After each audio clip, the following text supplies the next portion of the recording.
अखेर मुख्यमंत्री पदावर शिक्कामोर्तब. पंतप्रधान मोदींची फडणवीसांच्या नावाला पसंती. महाराष्ट्राच्या मुख्यमंत्री पदाच्या नावावर शिक्कामोर्तब झाले आहे.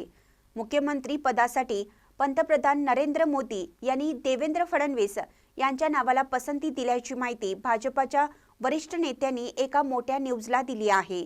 राष्ट्रीय स्वयंसेवक संघासोबतच पंतप्रधान यांचीही फडणवीस यांच्या नावाला पसंती असून शुक्रवारी अधिकृत घोषणा होण्याची शक्यता आहे. राज्याच्या मुख्यमंत्रीपदी कोणाची नियुक्ती होईल याबाबतचा पेच निकालानंतर चौथ्या दिवशी कायम असून याबाबत भाजप हायकमांडने काही निर्णय अद्याप घेतलेला नसल्याचं कळतं. एकनाथ शिंदे हे आता राजीनाम्यानंतर काळजीवाहू मुख्यमंत्री झाले आहेत. नव्या सरकारच्या प्रतीक्षेत राज्यातील जनता, सत्ताधारी पक्षाचे नेते व कार्यकर्ते आहेत.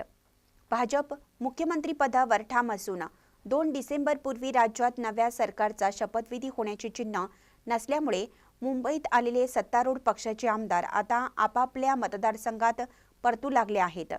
दरम्यान मुख्यमंत्री पदासाठी नरेंद्र मोदी यांची देवेंद्र फडणवीस यांच्या नावाला पसंती असल्याचं भाजपच्या वरिष्ठ नेत्यांनी न्यूजला सांगितले आहे. ताज्या बातम्यांसाठी महान करेला सबस्क्राइब करा आणि बेल आयकॉनला क्लिक करा.